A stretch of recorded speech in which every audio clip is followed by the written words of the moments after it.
Уште од раните 80-ти години Space Shuttle леталата пренесуваа астронаути и материјал во вселината. Ова е емотивен момент. Самата помисла да ставиме крај на ерата на шатл мисиите. Сепак дојде време да се стори тоа, вели управникот на НАСА Чарлс Болден.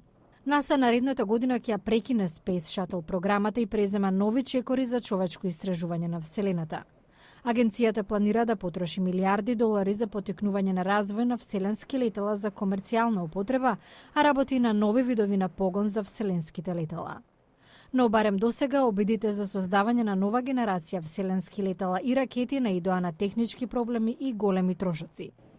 Без шатлот НАСА ќе треба да потроши стотици милиони долари за да купи транспортни летови до меѓународната вселенска станица со руските вселенски летала од типот Сојуз. Председателот Барак Обама смета дека актуелниот план е неодржлив и представи сопствена верзија за идните вселенски летови. Ќе почнеме со испраќање на астронаути на астероид за прв пат во историјата. До средината на 2030-тите години верувам дека ќе можеме да испратиме човечки екипаж во орбитата на Марс, пошто би следело и слетување на Марс, вели Обама. За исполнување на проектот Марс, владата на Обама предложи скратување на финансирањето за планот на претходната влада повторно да се испрати човечки екипаж на месечината до 2020 година, како и кратење на други проекти што би можело да резултира во губење на илјадници работни места во НАСА.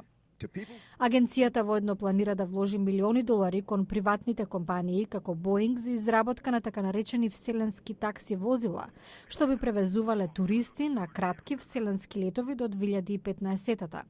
Додека НАСА ја крои новата насока за иднината на вселенските летови, некои аналитичари се прашуваат дали долгорочните планови сепак можат да се реализираат. Според нив, се зависи од тоа кој ќе ја добие битката за буџетот меѓу Белата куќа и законодавците, за тоа колку да се инвестира во комерцијалната вселенска индустрија, наспроти тоа колку НАСА треба да ги интензивира своите мисии за натамошно истражување на вселената.